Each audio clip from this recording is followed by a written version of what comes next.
Bonjour à tout le monde. Dans cet exercice, je vais parler de la forme trigonométrique d'un nombre complexe.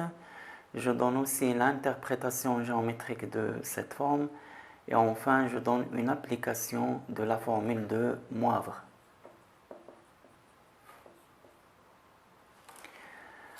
Alors, dans cet exercice, on a deux nombres complexes. U est égal à racine de 3 plus I. Et V est égal à racine de 2 sur 4 moins racine de 2 sur 4I. Première question, déterminer la forme trigonométrique de U et de V. Et deuxième question, montrer que U à la puissance 18 est un nombre réel strictement négatif. Pour la première question, on doit donner la forme trigonométrique de chacun des nombres complexes U et V. Je rappelle d'abord que si on a un nombre complexe non nul, appartenant à C étoile, donner la forme trigonométrique de Z, ça veut dire l'écrire sous la forme Z est égal à R facteur de cosinus alpha plus I sinus alpha. Avec R est un nombre réel strictement positif, il appartient à l'intervalle ouvert 0 plus l'infini, et alpha est un élément de R. En fait, le R qui est là, ça va être exactement le module du nombre complexe Z, parce que si je développe cette quantité-là, j'aurai R cosinus alpha plus IR sinus alpha. Et si je calcule le module de ce nombre complexe, ça va donner racine de R carré cos carré alpha plus R carré sinus carré alpha. Je factorise par R carré, j'aurai R carré facteur de cos carré alpha plus sinus carré alpha. Or, cos carré alpha plus sin carré alpha est égal à 1. Donc ça donne racine de R carré.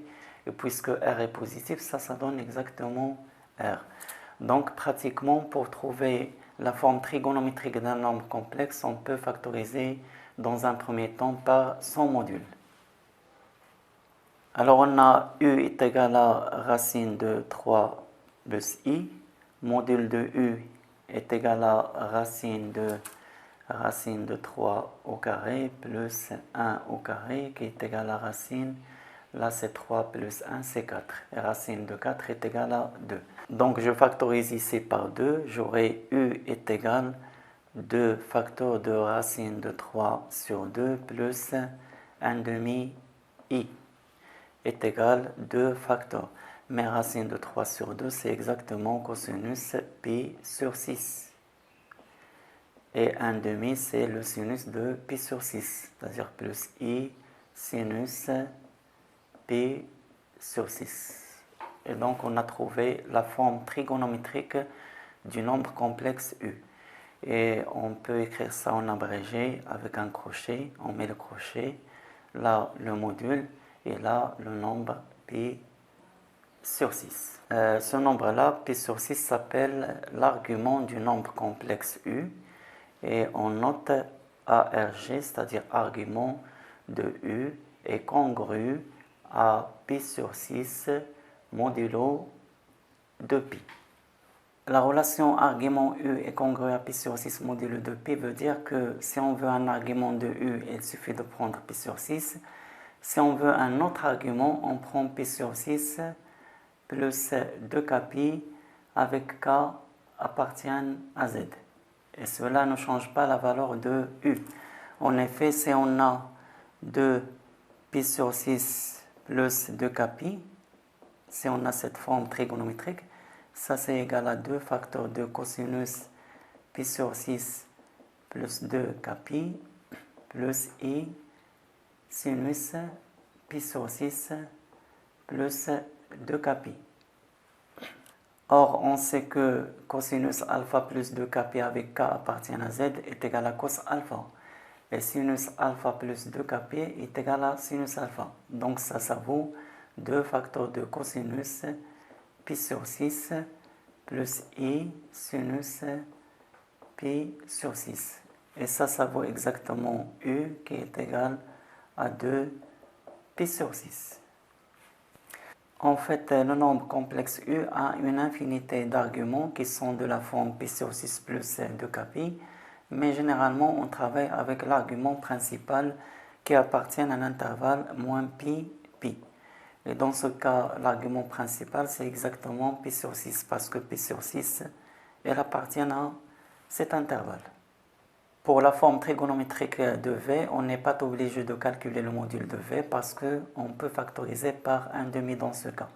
1/2 facteur de racine de 2 sur 2 moins racine de 2 sur 2i est égal à 1/2 facteur. On sait que racine de 2 sur 2 c'est cos pi sur 4 moins, et je sais que racine de 2 sur 2 c'est sinus pi sur 4. Pi sur 4i. Et bien sûr, cette écriture, ce n'est pas la forme trigonométrique de V parce qu'on a ici un signe moins. On doit avoir plus. Mais on sait que cosinus x est égal à cosinus moins x. Et moins sinus x est égal à sinus moins x. Alors, si j'applique ça ici, je peux remplacer cosinus pi sur 4 par cosinus moins pi sur 4. Et je remplace moins sinus pi sur 4 par plus sinus moins pi sur 4 fois i. Et voilà la forme trigonométrique de V. Et ça donne entre crochets 1/2 moins pi sur 4. En particulier, l'argument de V, elle est congrue à moins pi sur 4 modulo de pi.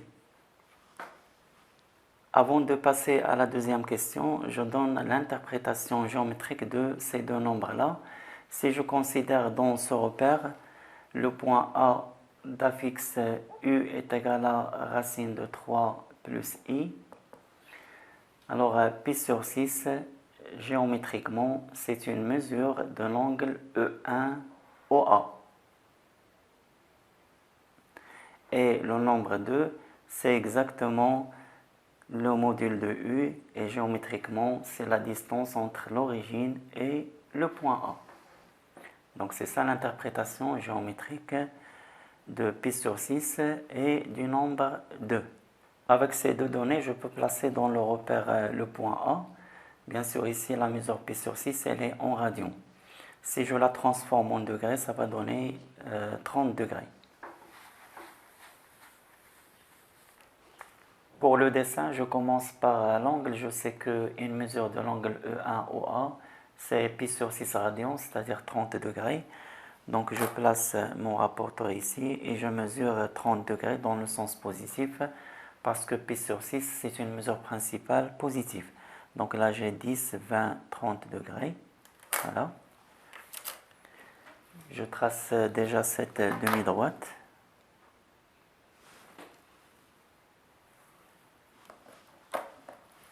Donc la mesure principale de cet angle orienté, c'est exactement pi sur 6. Il ne reste qu'à placer le point A. Je sais que la distance OA est égale à 2. Donc il suffit de mesurer cette distance-là, qui est la norme de E1, et la reporter 2 fois sur la demi-droite. Donc là, j'ai une fois et 2 fois. Et j'aurai mon point A ici. Donc en fait, géométriquement, la distance OA, ça vaut 2. Pour la deuxième question, on doit montrer que E à la puissance 18 est un nombre strictement négatif. Alors si on a un nombre complexe avec une puissance assez grande, on peut penser à la formule de Moivre. Qu'est-ce qu'il dit cette formule?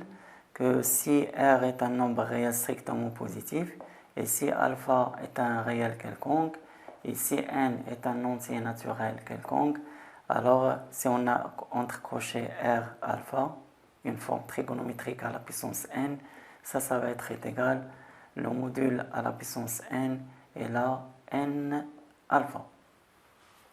Dans notre cas, on a U est égal sous la forme trigonométrique C2 pi sur 6.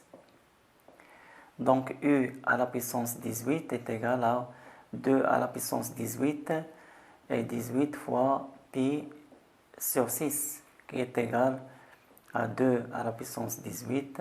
Et là, on simplifie par 6, on aura 3pi est égal à 2 à la puissance 18 et 3pi c'est pi plus 2pi.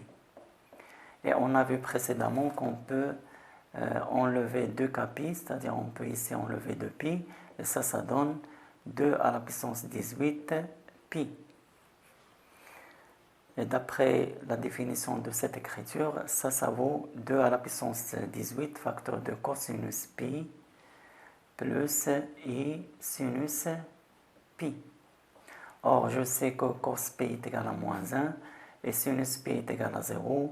Donc, enfin, u à la puissance 18, ça va être égal à moins 2 à la puissance 18, qui est bien un nombre strictement négatif.